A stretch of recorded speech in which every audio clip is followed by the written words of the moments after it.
All right, I'm going to call the meeting to order. Roll call and declaration of quorum. Dr. Matusik, Here. Mr. Lau, Present. Mrs. Charmison, here, Mr. Painter, Yes. Mr. Simrod. Here. I'd like to welcome all of our visitors. Thank you for being here this evening. See a lot of regular faces and some new faces. Agenda item 2, public comments. Anybody sign up? Anybody that's aware of? Nobody signed up, nobody contacted All right, me. thank you. We'll move on to the consent agenda. Does anyone have anything they'd like to pull off or remove from the consent agenda for further discussion? All right. Seeing none, I'll make a motion to approve the consent agenda. Second. Dr. Matusik, Yes. Mr. Lau, Aye. Mrs. Charmison, yes, Mr. Painter, Yes. Mr. Simrod. Yes. Agenda item 4. Let me get back to it. All right, our regular business. 4.1, presentation by Ideal Impact on an energy savings program. So last month, I just briefly touched on this and sent you an email, and then have them here tonight. That way, if there's any questions that you may have thought of or that come up tonight as they explain it a little bit better. So Andrew, with that, I'll turn it over to you guys. Let's make sure this works. I'm Noah, by the way, Noah Hines. I'll be trying to walk through, I'm gonna try to condense like a couple months worth of just research and data. We've been working with y'all school for that long. I'm gonna try to make it as short as I can. So if I move too fast, just stop me, ask me a question or something like that. And try to be as efficient as possible. Let me give you is this visible for everyone? Hopefully y'all can see. I know it's, let me give you the 30-second version of our background from our company before I dive into what we actually found out here. We started initially not with school districts, but with Christian ministries. That was where we were founded to serve. The CEO who started our organization had been in the energy world for about 3 decades before Ideal Impact. And he had grown it pretty big. His last organization was about 50 offices across 6 countries, but he felt like in the last recession, 09-08, he was called by God to step down and get back to the rest of his career. So our initial goal was $1 billion for Christian ministry. We met that goal. We partnered with about 700 churches. Those are all the blue dots on the map, and we created our $1 billion for Christian ministry. And we had a lot of elders who were on their school boards, and they just said, hey, you really helped out our church. I don't know if y'all realize how much the schools need money too. Like, would y'all be willing to come work with them? And so we did. We started with schools in 2015. We've done over 250 now. We were founded in Grapevine, Texas. That's why a lot of the churches with the red dots, a lot of the blue ones are in Texas. We started in Oklahoma a couple of years ago, and have just been able to bless a lot of the schools up here already. So it's really just trying to help anyone that we possibly can. But I've been driving everywhere from west to south to east. The border of Oklahoma is a lot closer than a lot of the stuff we do in Texas anyway. And the schools up here need just as much help as everyone else. So essentially our goal is to create $10 billion for education and for ministry, so schools and churches now. And the way that we do this, the very high level version, is taking what you already have and using it as best as we can. So since 2009, when we were founded, we've created over 300 technologies that didn't exist. And they're focused on what is the equipment that you already have here, what are the strategies you already have, and how do we maximize them as best as possible with technology that just didn't exist before. And so that's really what we do. And a lot of that technology I'll show you today, but a big focus of it is humidity, managing it well, because most of us understand, at least in this part of Oklahoma, how much humidity matters for comfort. It's a huge, huge deal.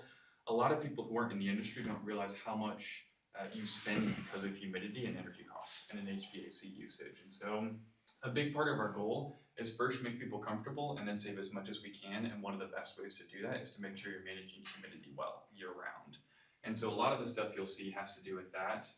And these are all schools that were considered really efficient in the industry. And so like this is gas and electric usage divided by square footage. That's all those numbers mean. It's total energy consumption.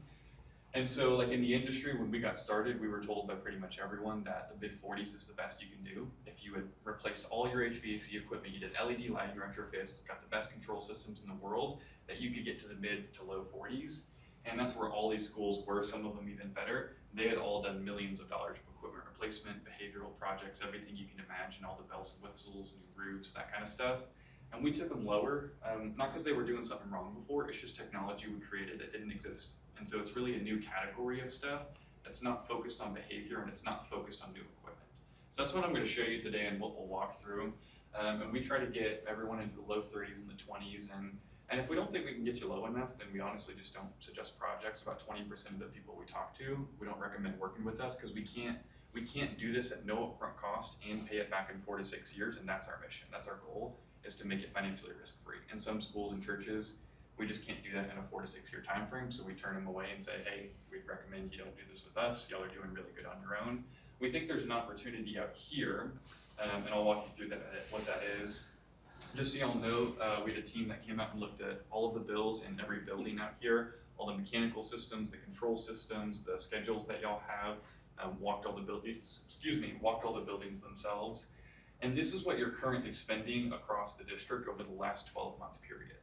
So $170,000 across the district, and it's broken up into 3 categories. First is electric consumption. That's the majority of it. It's these yellow bars. The second is gas consumption, which is the green. Most people are familiar with those two because that's what you pay at your house. You've got a rate and it multiplies by your usage, whenever you flip a light switch on or the heat comes on, something like that. The purple charge there is something called demand that we don't get charged for residential homes in most cases. And demand is looking at what was the highest 15-minute energy peak that you set in the last 30 days in most cases, the last billing period. And so it'd be like if you drove your car, what was the highest mile per hour you went? That's essentially what it's asking. So the consumption, same way as your house, your rate. The demand is a rate that you don't control, and it's based on just 15 minutes a month. And so for y'all, it's about 13% of the bill, about 20 grand. So when I show you the technology in a second, it's not just trying to reduce the consumption, it's trying to manage the demand as well, because that's a pretty large chunk of your bill. It's actually lower than most schools. Most are sitting at 30 to 60% of their bill is from demand, so it's lower than average. Part of that's just the provider y'all are on, which is OG&E, and the way that they bill different people. One of the things that y'all have that don't exist in a lot of other customers, OG&E has a pricing structure for half of your meters of the district called variable peak pricing. And what that means is that they can change the price even daily based on the extremity of weather, based on the taxing of the grid and those kinds of things. And so sometimes they'll even change the amount that you pay per kWh the day before based on the next day's expectation of grid demand and those kinds of things. And we see that range anywhere from 4 cents per kWh, you're at 8 on average, up to, we've seen it as high as 55 cents per kWh. And sometimes they'll let you know the day before that you're paying, that much more than you normally do. So the reason we created this technology is to manage those kinds of things that the control systems, the best ones in the world, just weren't designed to manage. And so we were trying to fill that gap and just save money that way. So that's what y'all are spending right now on your actual bills. And this is where you're at energy output-wise. 41.8, which genuinely is really good. I mean, we talk to schools all the time that are in the high 40s, the 50s, the 60s, and like I said, the mid to low 40s is considered top tier in the industry. If you replaced all your stuff, that's where they'd expect you to be. And so we're looking to take y'all to 28.4. So the dollars I'm gonna show you are based on that number, 28.4. You'll notice it's higher than all these other schools. And that's just because we try to be conservative with our numbers. I'd honestly rather beat them or get to them than fall behind them. That's just why we do the projections the way that we do. But I'm gonna assume y'all are gonna get to the high 20s. And the next slide is the dollar amount of savings. Just so we're all on the same page on how we calculate the dollars I'm gonna show you, it's just the bills and the meter readings. That's the only thing that we look at for savings.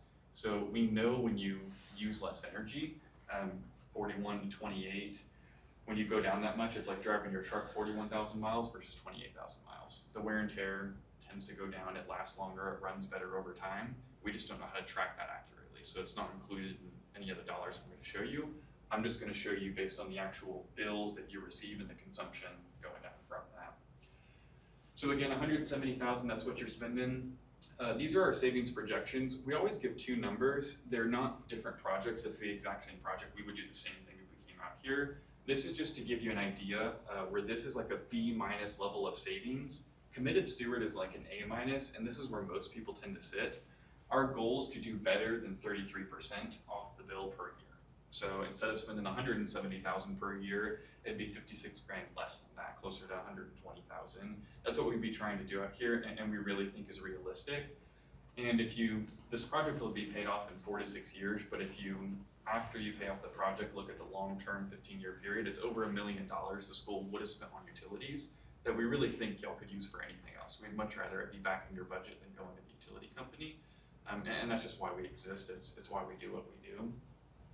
And so this is our financial model. I had mentioned we started with churches, and I never know how familiar people are with churches, so I just explained they usually don't have a lot of extra money, is the truth. I mean, we talked to so many churches that even if this would have paid for itself in a couple of years, they didn't have any money in the budget up front to pay for something like this. So we had to come up with a model where it was no money up front in the budget, and it was financially risk-free, which means paid out of savings. And so we use the same model for schools. It's called 80-20. All it means is that as you save money, so you're spending 170 right now, I'm gonna use the committed number because that's where most people sit. This could go up, it could go down. This is just an example. The 56,000, you're spending 56,000 less on utilities than you were before. 80% of what you would have sent to the utility company goes to paying off our investment into the district, which is what generates these savings. And then y'all keep 20% from the start while the project is being paid off. Now, when the project is paid off, everything's yours. You get 100% of it. So you just pay 80% of whatever you save until this number is paid off, 271, because that's what it costs us to come in and generate these savings with our technology and to implement everything. And so if you just did the simple divide 271 by 45, you're looking at right at 6 years as far as payback, and then you would get 100% of the savings. And we always project people in that 4 to 6 year period. The truth is, you could save a little less and it would take a little longer. You could save a little more and it would go a little bit faster. The whole point of the model was to make it financially risk-free, that you were only paying out of the money that you were already sending to the utility provider and keeping some of it from the start so that your bill goes down from the beginning. $11,000 probably isn't life-changing for the school. I mean, that's just reality. It's just $11,000 less than you're paying right now, and then y'all would get the full savings at the end of it. And there's this big bucket of stuff, like I said, we don't know how to track. We know maintenance savings go significantly higher. A lot of our schools tell us that they save as much in this bucket on the bills as they do in maintenance. So, for some schools, they say it's an extra 50 grand or 6 figures. I'm not promising that, I'm just telling you what we've been told by other schools, and that's all money we don't track, and y'all would see reducing your budget from the beginning.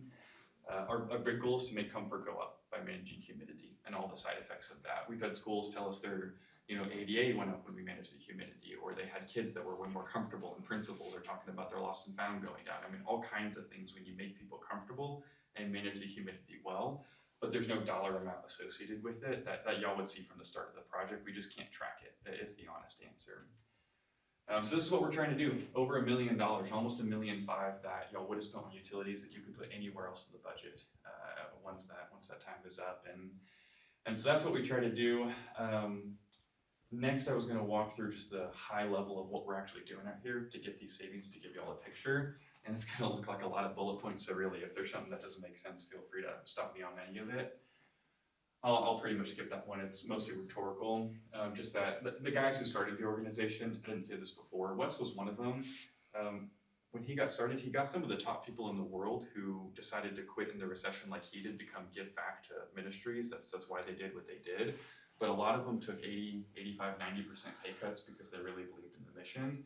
And they've had decades and decades of experience working on every kind of building you can imagine, all the way up to things like the Rockefeller Center, 250,000 people a day, 9 city blocks. It's like 100,000 tons of HVAC cooling. We really have seen everything that exists out there, and we're trying to figure out how is your building and your campuses and the way you all run them unique and optimize around that. That's part of our job. And the first thing that we would do is put a new control system on 115 of the units. This is almost the entire district. This doesn't really generate savings to put on these new controls. A lot of the clients we work with already have the best control systems in the world and have optimized them. This is really more of a means to an end. So some of the controls that y'all have out here don't have a remote connection, which we would require for our technology I'm about to show you to connect. So there's a necessity for some of these controls. Some of the other ones, it's just a more outdated system, and for us, it would not cost more to replace them than it would to reprogram them. One's a lot more parts, one's a lot more labor.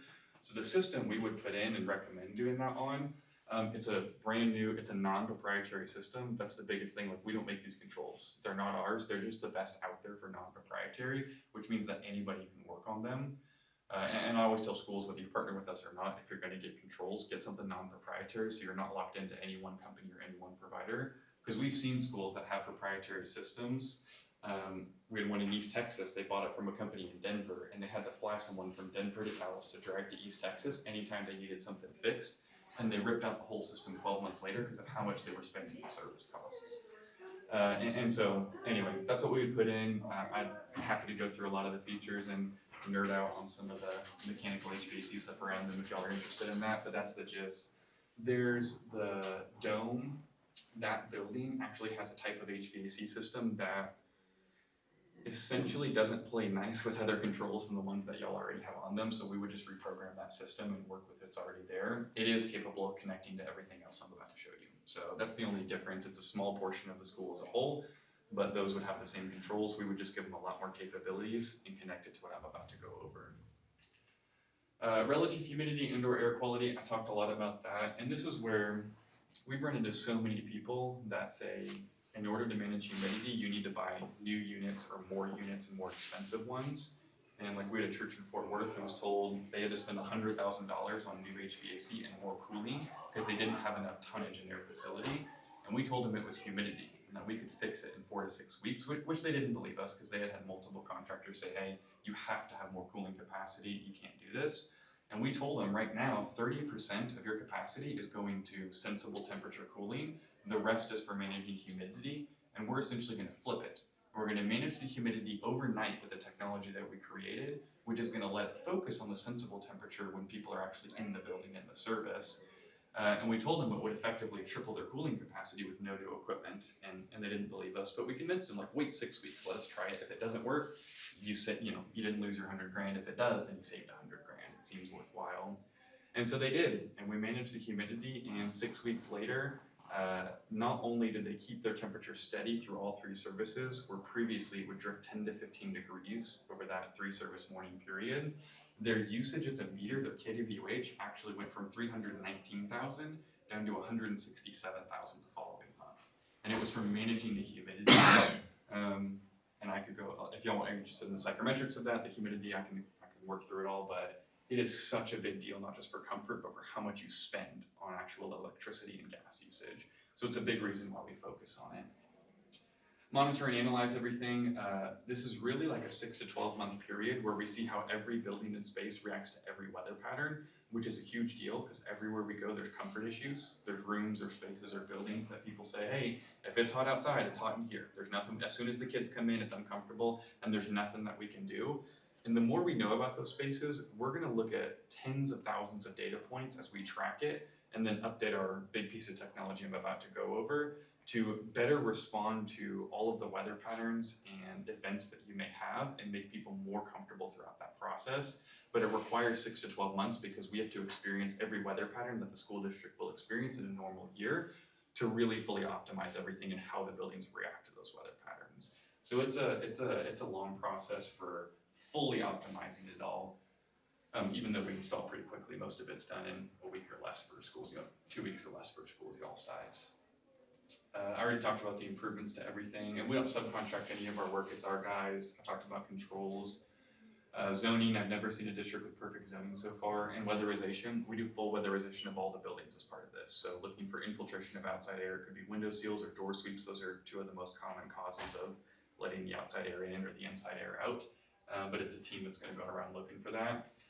This is really, I've referred to it a couple of times, our biggest individual piece of technology. Like the project's a lot of stuff, but if it was a whole pie, this is like the biggest individual portion of the pie is Campus Optimizer. And essentially, this is a web-based software that will first say, how do we make everyone as comfortable as possible? And then second, how do we save as much as we can after that's been accomplished?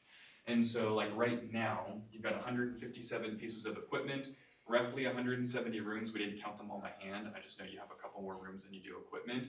And I know you've got a couple more events than rooms because that's a board meeting, it's the senior auditorium thing, it's someone in their classroom, it's someone in their office, any of that. This is a lot to manage by any team standards. I've never seen a school with too many operations people so far. It's a lot to do. Campus Optimizer will also ask, how do I reduce electricity consumption with every decision that we're about to make? How do I reduce my gas consumption? How do I manage my 15-minute peak for this month? And there's about 3,000 15-minute periods, give or take, in every month. How do we make them all as low as humanly possible? And improve relative humidity, indoor air quality. To do this in the best way possible, you would have to know the ramp time, so how long it takes for a space to go from the unoccupied temperature, like overnight or over the weekend, to the occupied temperature when people get there in the morning. And you would have to know that for every room in every possible weather pattern, when it's 50 versus 60 versus 65, or how long does this space take to cool down when it's 80 or 90 or 105. All of those are different, and I don't care if you had a team of math geniuses, like it's too much data for someone to go in and do this every single day. And I say that because we tried at the start. We genuinely had some of the best people in the industry who were just really looking out for the churches we worked with, and they would go optimize an entire church, and then the next day the weather pattern would shift and you would have to redo everything over again. It makes such a big difference. And so this will, for every meter, automatically pull in the event calendar so it knows what spaces are going to be occupied where. It'll pull in the next 7-day weather forecast. It'll do a 20-level mathematical matrix based on all these variables, and then send out that plan and every change to every unit across the district automatically. And it does this at about 10 p.m. every night. And of course, I've worked with enough schools to know things pop up that you didn't expect, or someone didn't put something on the calendar. So you could go in and press 3 buttons. It would take 60 seconds or less for anyone on y'all's team, and it would do the exact same thing. And so this is a really big part of what generates savings, because we made it because the best control systems in the world weren't designed to take into account all these variables like weather and rate changes and all of that. And so it's why we had to create it, because we were trying to do all of this by hand and it just wasn't possible. So we had to make technology to do it. And so that's a really big part of it. I've really gone over most of the rest of that. We'll document everything that we do. We'll train everybody, whoever y'all want. There's no limit on training hours. It's just who needs to understand this stuff. And a lot of schools even have us come and do an in-service just to say, hey, can you teach our teachers about what you're trying to do? And some people even ask us to teach them about energy in homes, just because we don't do residential homes as a business, but we got some of the top people in the world who have some pretty good and inexpensive ideas on how to save energy in homes. So we do that for people if they ever want to. And anything energy related, we would consult on. If y'all are building new buildings, doing renovations, buying new equipment, anything like that, we don't do any of those. We would never make a bid for them or anything like that. So we're just an unbiased third party trying to give you our best advice as possible. And like one school, we saved them $700 grand on their building build cost, and it was more energy efficient when they built it. And we don't get any cut of that. It's just our way of saying, hey, we know a lot about this stuff and we don't benefit from doing a bid or anything like that. And so that helped them. Our agreement's super simple. We pay for everything up front. Every month we would get electric and gas bills, and we would send a savings report every single month with how much you saved in comparison to before we started the project, the 12 months before. And we would even adjust for things that have nothing to do with our contract. So like read dates and weather are two huge ones. January of 2025 might have been 28 days long, and January of 2026 might be 27 days long, or 29. We're not comparing apples to apples in that case. And the same thing with weather. Some summers, I really distinctly remember 2023 being one of the hottest summers ever in Texas. It was like 20 plus days over 105 degrees. And the next summer, it was like 60s. That's a totally different story. All the people we worked with would have saved money regardless of whether we were there, because it was just cooler out. The equipment wouldn't have had to work as hard. And so we don't want to take credit for that. And if I'm being completely frank, we wouldn't want to be blamed on the flip side either. If it gets way hotter next summer, that also has nothing to do with our project. We just want to be accurate. That's really what we want to do. So y'all just pay quarterly. 80% of the savings until the project fee is paid off. And if we find any rebates, then we would apply for those. OG&E's been pretty good about those. This is not a guarantee because we are not in control of the rebates, but based on the ones we've gotten from OG&E previously, we would expect somewhere around a $50,000 rebate from the savings we would get from our project. And so the vast majority of that would get applied to the project and just help pay it off faster. It's never a guarantee. Some of these companies, it looks like you're gonna get one and then you just don't, but we're gonna do everything we can on our end to apply for any of that. So that would just pay it off even faster. And then y'all get all the savings after that. I'll breeze through these in like 2 minutes, but I just like giving some concrete examples. I put this in here, it's the first church we ever did. So Church at the Cross, this was Wes's home church. Wes is the guy who started the organization. And the pastor immediately reached out and said, hey, heard you started something new, would you come look at our church? Which we of course said yes. And he was like, I don't think you're gonna find savings because our building's less than a decade old. We got a great director of operations. Like, I don't think there's much you can do out here. But it was a free analysis, so he said you might as well come and check. And so we proposed $32,000 a year, 34% off the bill. And he was like, Wes, you realize that would be a dream. That's like $2,700 a month for our church. That's a whole staff position if you really think you can do that. And we said, yeah, we think that we can. And he was like, I'm struggling to believe it, but it's no financial risk, so we might as well see what happens. And we ended up saving them over 50% just on their bills by month 6. And even a decade later, Wes had lunch with their CFO, because he still went to the church, and said, the CFO said, hey, 10 years later, we're still saving over 50% of our bills because of what you guys did, even after the project was fully paid off. And that's why we do what we do. White's Chapel, they saved about $10,000 a month.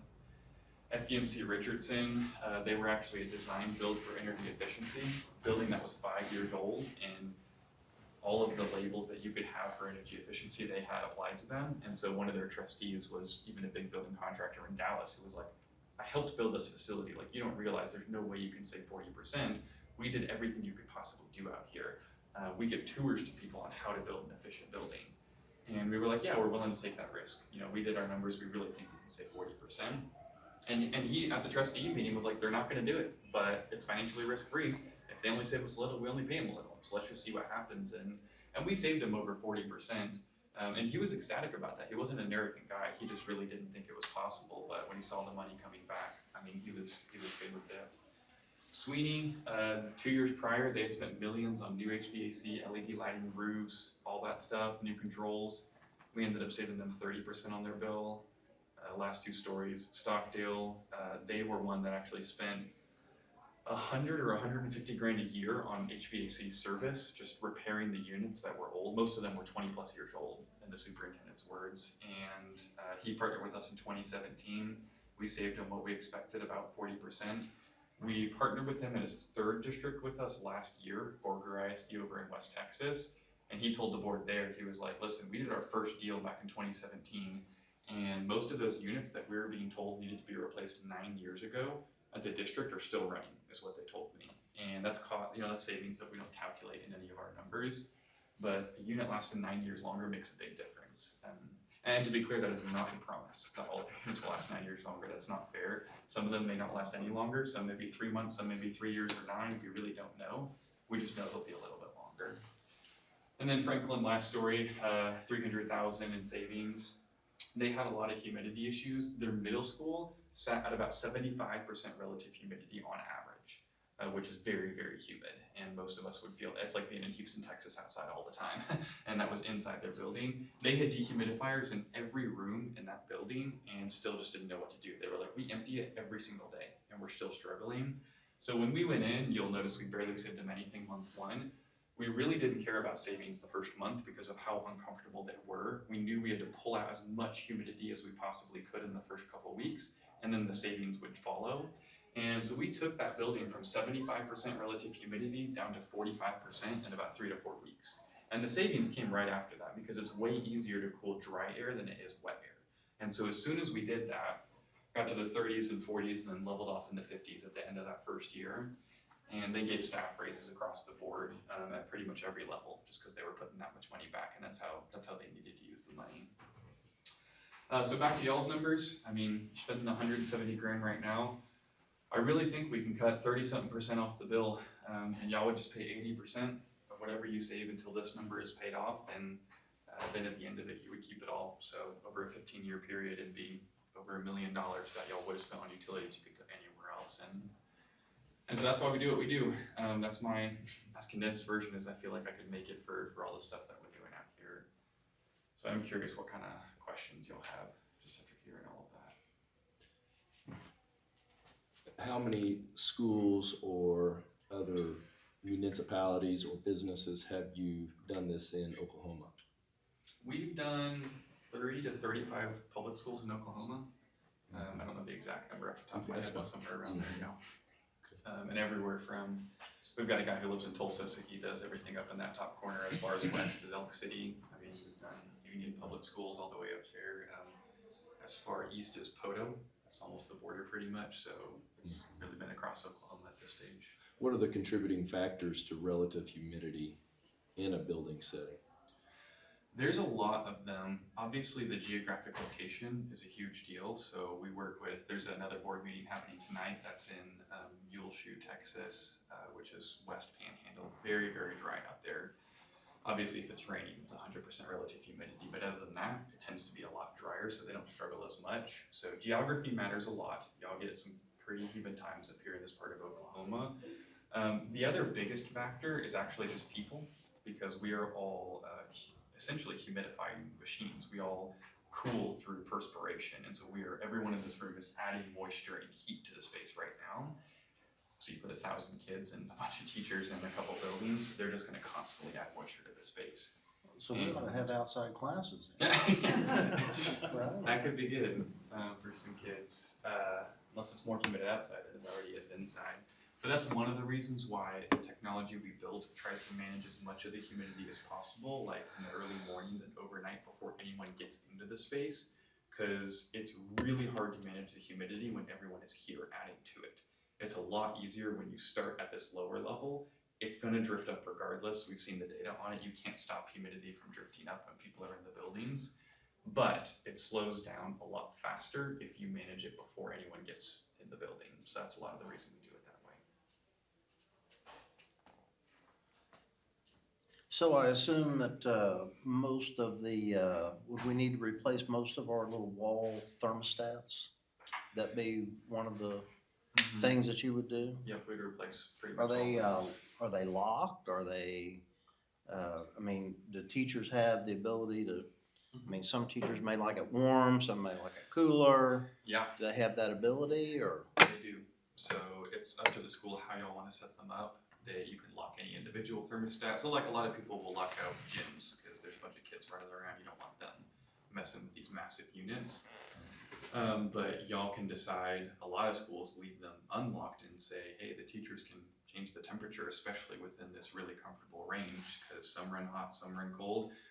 Some get 30 elementary kids running in from recess and heat up the place, and so you want to be able to make them comfortable. And that's also why we decided not to pick set points for anyone.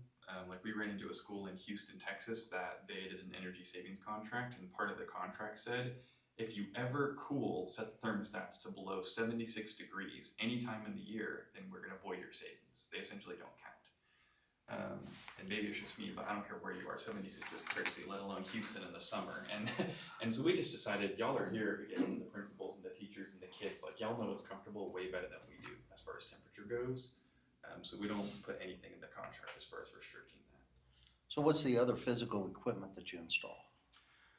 Really, it's not physical equipment focused. Controls are the biggest thing. If there's something that we need to install to make the unit function properly to get energy savings, that's also something we could do.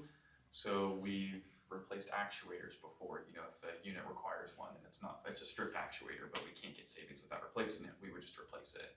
But it's not an equipment focused project. It's really technology focused, and that's what generates the savings. And that's why I said the controls don't really generate the savings. Like a lot of schools already have everything brand new, and there's still savings to be found because Campus Optimizer and the other stuff is really what gets it. The controls are a means to an end, and in some places they're just going to be a perk. It'll be easier to use and run better. So if we have to replace a unit, do you have to send somebody out, or can our technicians go ahead and hook everything up to your equipment? They can hook everything up. So the nice thing about these, the nice thing about the non-proprietary control system is that we'll train your whole team on how to use them, and so they can do everything. If a kid breaks one with a basketball in a gym, they could have it up and running in 15 minutes without calling anyone.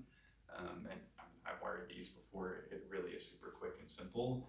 And if you replace the unit, we usually don't have to come out and doing anything. One, because your team is trained, and two, these controls actually have a feature that if you're just replacing a 4-ton unit for a 4-ton unit, it's like for like if one goes down, which is most of the time, then you can just say, hey, we noticed, you're putting on a new unit or something like that. Do we need to copy all the settings over? Is it the same 4-ton heat pump or whatever?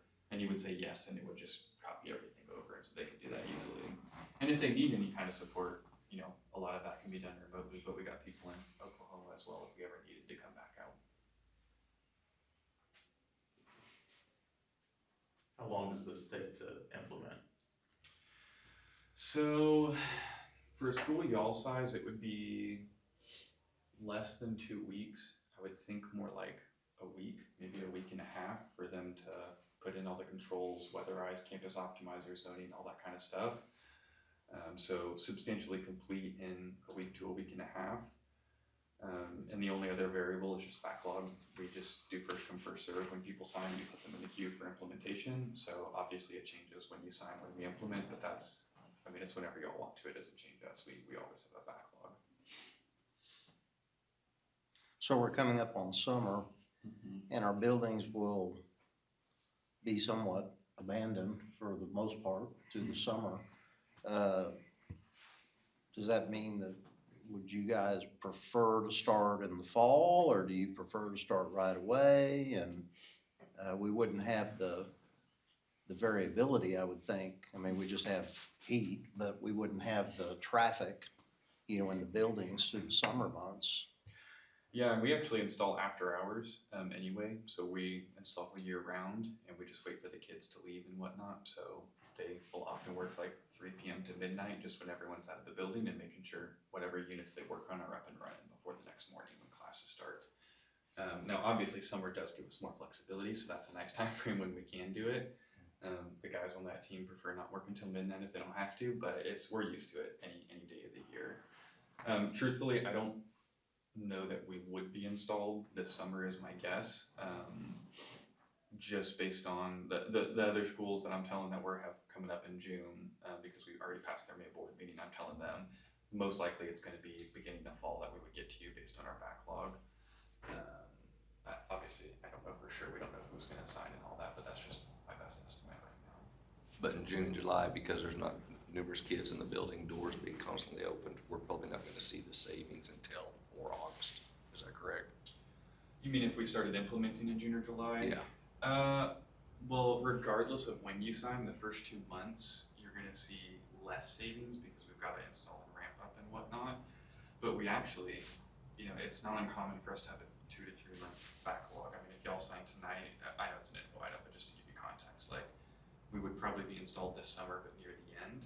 And so we would do as much as we could without having installed all the controls and all these other things to try to make it efficient in the meantime. So you'd see some, but yeah, you wouldn't see the full ramp up until, it varies, sometimes it's 6 months, sometimes it's 12. But yeah, it would take a little bit of time to ramp up. So to me, it's most important that we're definitely not going to get you ahead of this summer regardless. I mean, even if it were an action item and you signed, we still wouldn't get ahead of that full summer peak is the reality. So we're shooting for maximizing. Y'all have a lot of winter gas usage, which we see a lot more in Oklahoma than in Texas because it gets a lot colder more of the year up here.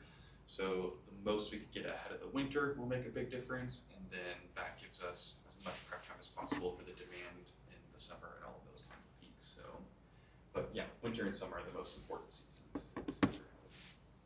So not to ask for trade secrets, but how do you remove the humidity from the air with our existing equipment by just changing I mean, we're still air conditioning.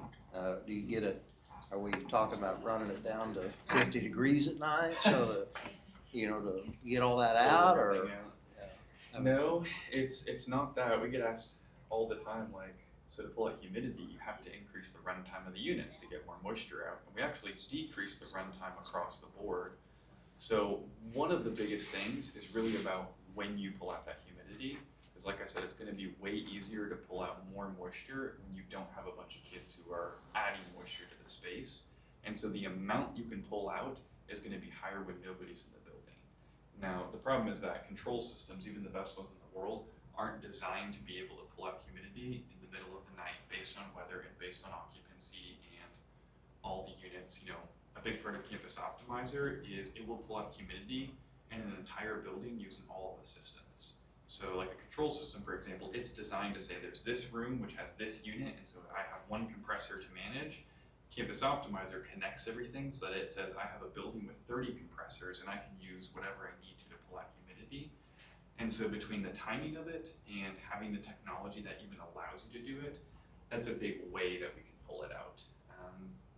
If you want a slightly longer version, I can walk through like how HVAC actually works and the actual process of pulling out the humidity, but it'd probably take me 3 or 4 minutes to get through. You can meet with him after. Yeah, okay.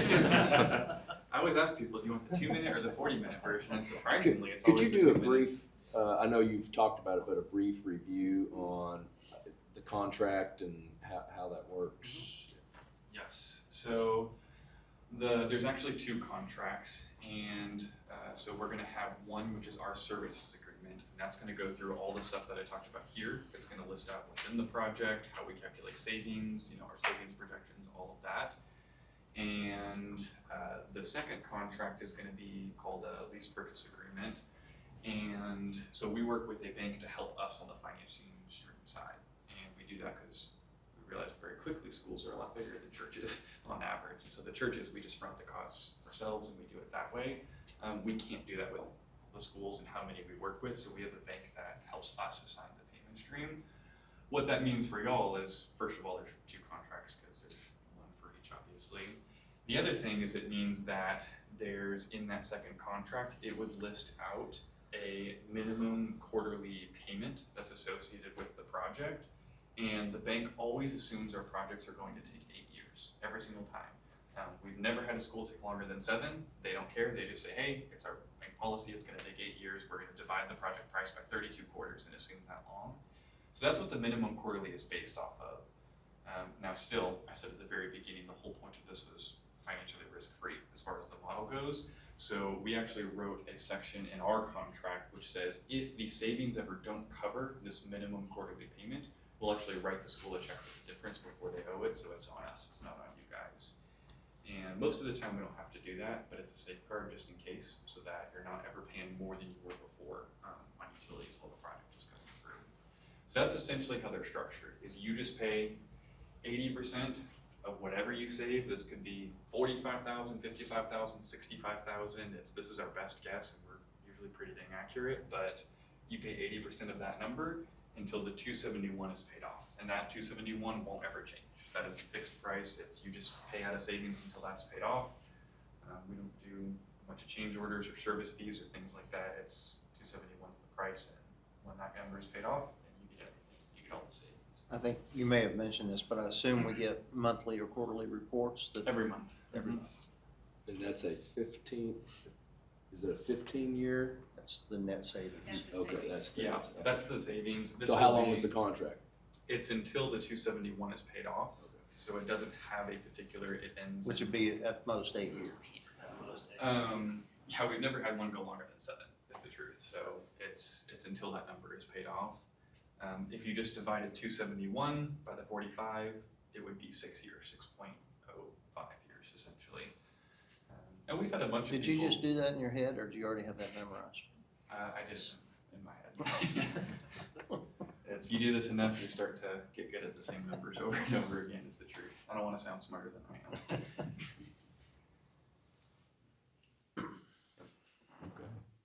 But the lease purchase is for the 32 quarters. Right, so. So at the most, it would never go past the 8 years because the lease purchase would be completed. So how it would work, we've obviously never gotten to this point, but how it would work is the lease purchase would end. Y'all would have written that many worth of checks to the bank, supplemented by us paying you for what savings didn't cover. Then you would just start writing checks to us for a straight 80% of savings until that number is finished off. We've never had to do that, but if we did, it would just work like the churches do when that 8-year term is up, you would just keep paying them, so. What would happen if we had a catastrophe like a tornado or a fire and lose a building? What happens in that case? Yeah, well, we always pray that that doesn't happen, Yeah. just because it's a huge deal, and I've been working in Oklahoma for a while now, so we've had all kinds of schools that maybe they don't lose a whole building, but they lose a bunch of HVAC units on it, or it's unoccupied for a couple months or something like that, because it's, roof was torn off in one portion. So in that case, what we would do is essentially adjust the savings. Like if you're not actually saving money there's no usage being had, there's no meter to be charging from, we can't charge you for savings that aren't happening, there's nothing to compare it to. And so essentially, it would just take longer for the project to pay off, because now all these other buildings are having to cover all the costs of the implementation we did for that one building. So could it carry out to 9 or 10 years to pay it all off? In theory, Like I said, we've never had that happen, and we've been doing schools since Hurricane Harvey hit in 2018, and it took out a bunch of our schools and churches and things down in the Houston area. And with Oklahoma now, like I said, we've had a number of schools that have been hit by different things, and so even with all of that and catastrophes happening, or we've had pipes burst and buildings flooded and whatnot, and it's unoccupied for a year or 2 years or something, and we still haven't had a school go longer than 7 years. I'll just be honest, that is theoretically possible. Like, there's nothing in the contract that would prevent that. We just have never seen it happen yet, with all the schools we've worked with. Any other questions? All right. Okay. Thank you very much. Great presentation.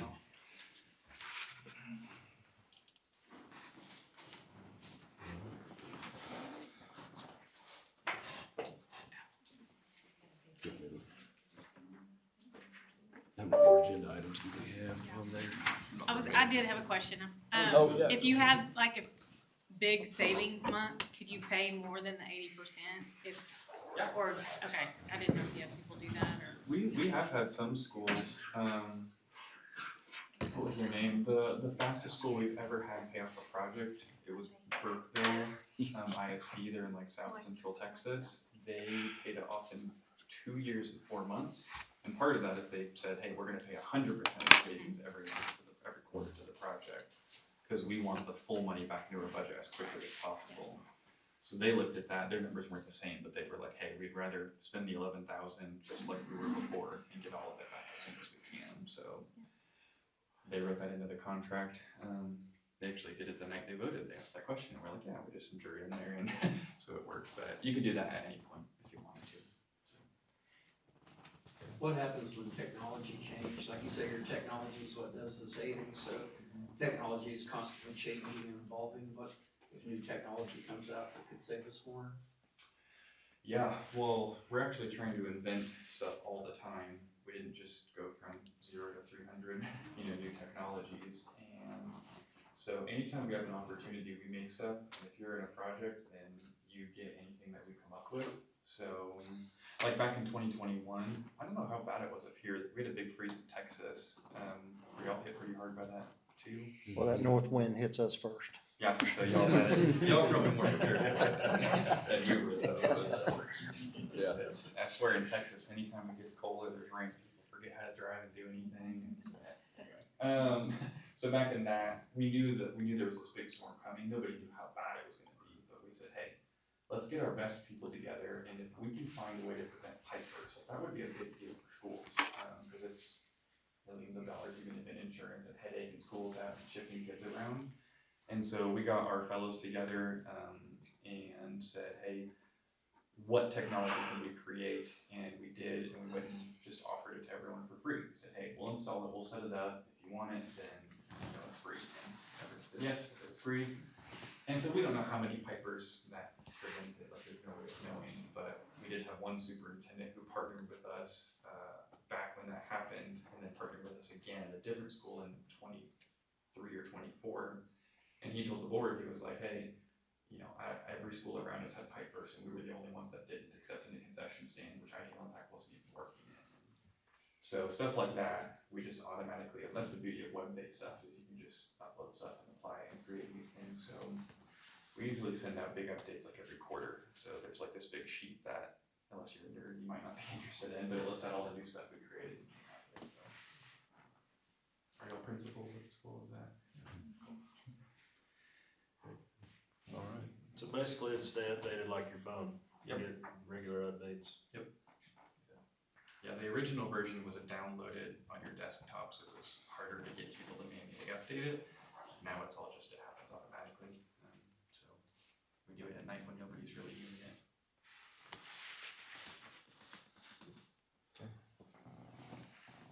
All right. Thanks, Well, guys. really appreciate it. Yeah, Thank you very much. I'll be in touch with you. Sounds good. Thank you, Travis. All right.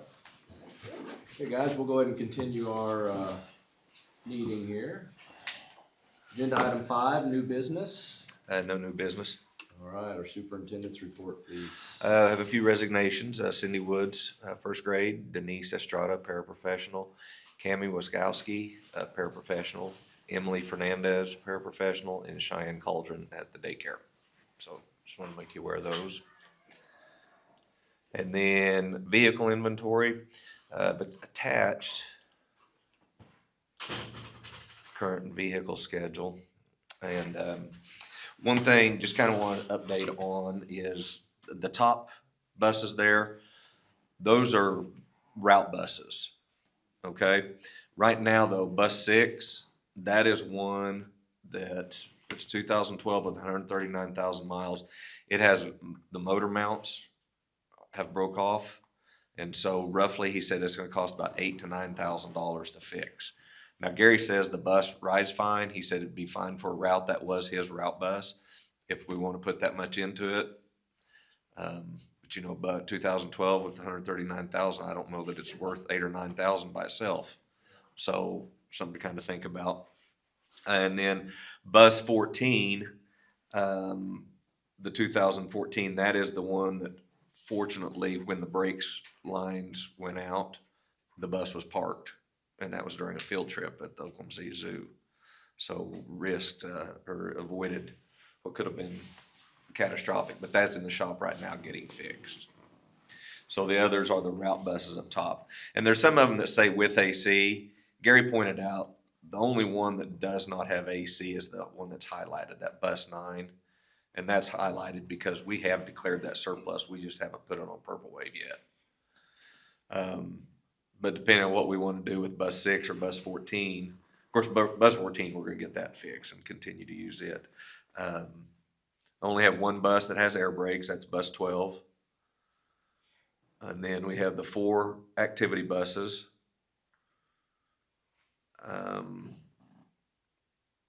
One thing I would point out, bus 2, that Bluebird on the activity section, those 4, was mentioned about not using the Bluebird much at one time, and part of that is because the pedals are non-adjustable, and you got to be pretty tall in order to handle that, or you're scooting up, and I guess there's an oversized wheel, and it's just not very comfortable. So that's why that is not used very much. So I asked Gary about taking it down and put it in adjustable pedals where different people could drive it, and that would be like $5,000 or $6,000, which I think that would probably be pretty good, and instead of letting it sit there and not. Or might as well be using it. Might as well be using it, yeah.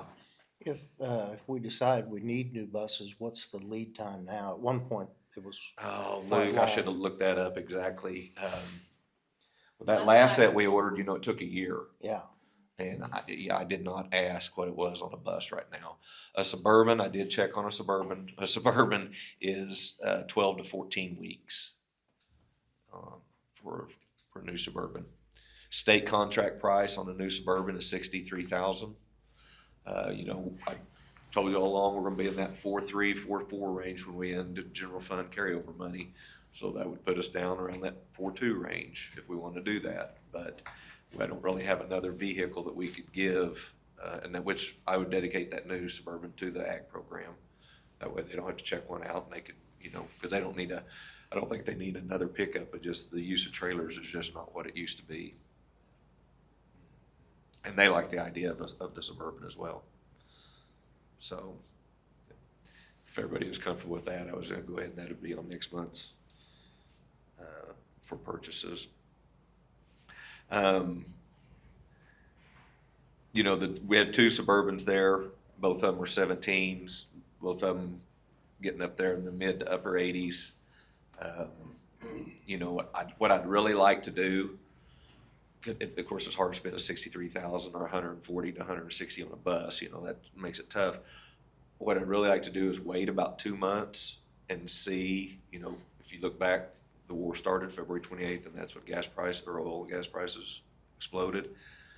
When you do the math of when it runs about 3 months through, I think we would see the first reflection of increased activity around the July gross production month.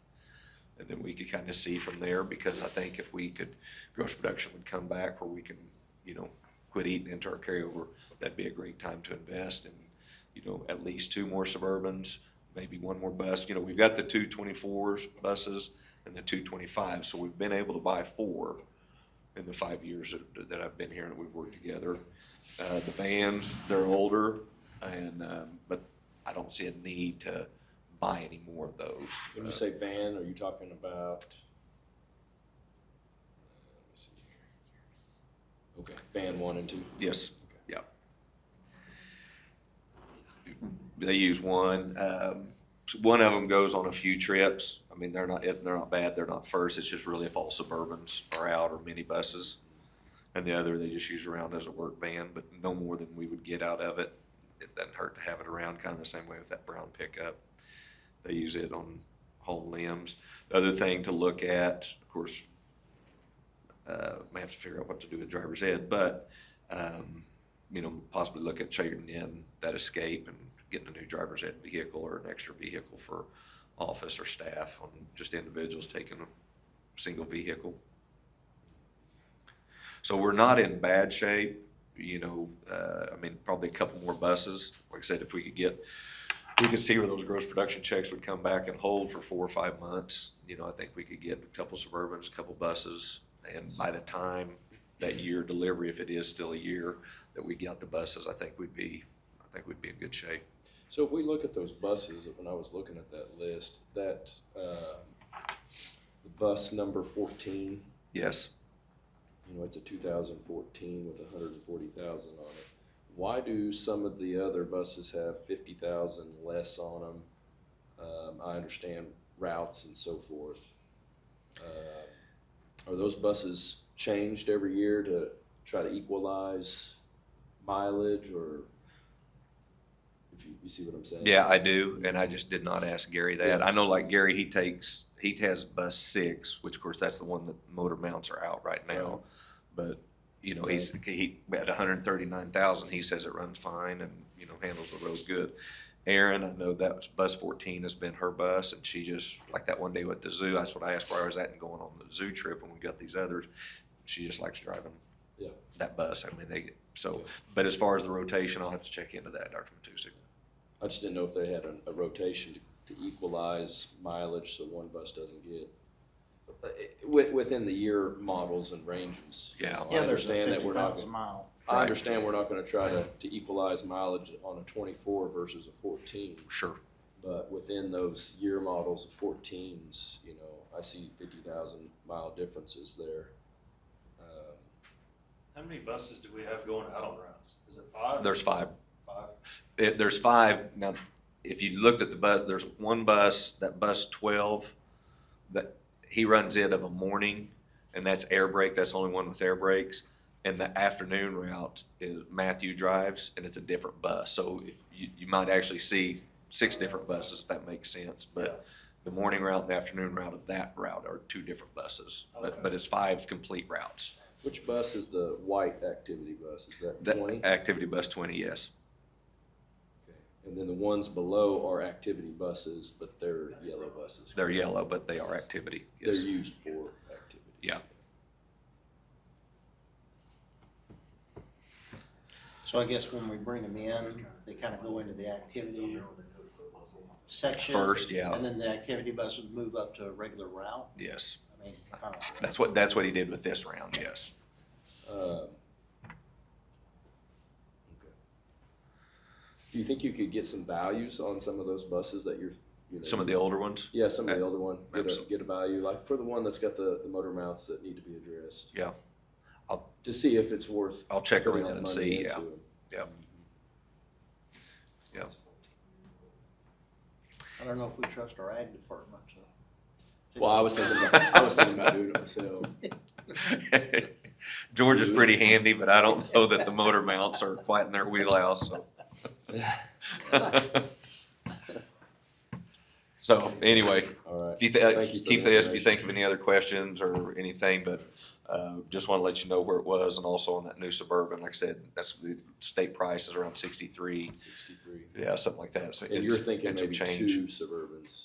Right now, just the definite one, Right. but then in right. July, hopefully, gross production has come up, and Gotcha. then we can look at Did- Okay. Did trying I to hear get you another say one. what a new bus costs? Depending on what you get, how many passengers, but for what we, 71, but that 71, we paid was it 50, 153, does that sound right? I don't remember. 2 years ago? Yeah, and, yeah, Well, it was a bunch. All right. Any other questions, fellas, Is that ladies? getting rid of the Suburbans? No. These two, they're getting two new ones, or just keeping these two? I'm just looking at getting one Suburban right now, Suburban. and then wait until about July, seeing where that gross production is, and then if we can, then look at getting one or two. Hopefully, gross To production has replace, come up. to replace. To replace, to start replacing those, yes. Right. The bus. Yeah. All right. Thank you for the report. Agenda item 7, personnel. 7.1, discussion and possible board action regarding the employment of the following certified staff on a temporary contract for the 2026-27 school year. I'd like to recommend Maddie Boyd for the high school science, and then just have one elementary teacher to recommend tonight, Allie Mark. I'll make a motion to employ Maddie Boyd as a high school science teacher and Allie Mark as an elementary teacher for the 2026-27 school year. So the current vacancy that we have right now that Mr. Crosswhite's working on is second grade. Correct. I'd be for first grade. I'll second. Thank you. Dr. Matusek? Yes. Mr. Lau? Aye. Mrs. Charmison? Yes. Mr. Painter? Yes. Mr. Simmons? Yes. Agenda item 7.2, discussion and possible board action regarding the following extra duty assignments for the 2025-2026 school year. Brian Richardson is junior class president, sponsor for 500, and Aaron Pitts is assistant high school track for 1,200. We're just left off the original Retro. list. This Yeah. is retroactive. Yes, yeah. So moved? Second. Dr. Matusek? Yes. Mr. Lau? Aye. Mrs. Charmison? Yes. Mr. Painter? Yes. Mr. Simmons? Yes. Agenda item 7.3, discussion and possible board action regarding the employment of support staff as summer help as follows. Basilia, for cooks in the summer, Basilia Tovar and Veronica Roman at their regular hour rate, and then summer help, I found Bo Vincent to help work around his athletic summer schedules for $8.50 an hour. Do you need more of the? Could use a couple more of those, yes. I know Mr. Faulkner's asked around, I've hit a couple others up, and I mean, could always use a couple more of those guys that just work around their schedules, yeah. I'll make a motion to approve extra duty assignments for Basilia Tovar and Veronica Roman at their regular hourly rate, and Bo Benson at $8.50 per hour Second. for employment of support staff for the summer. Second. Dr. Matusek? Yes. Mr. Lau? Aye. Mrs. Charmison? Yes. Second. Mr. Painter? Yes. Yeah. Mr. Simmons? Yes. I just couldn't wait. Okay, agenda item 8. Do we have a motion to adjourn? So moved. Second.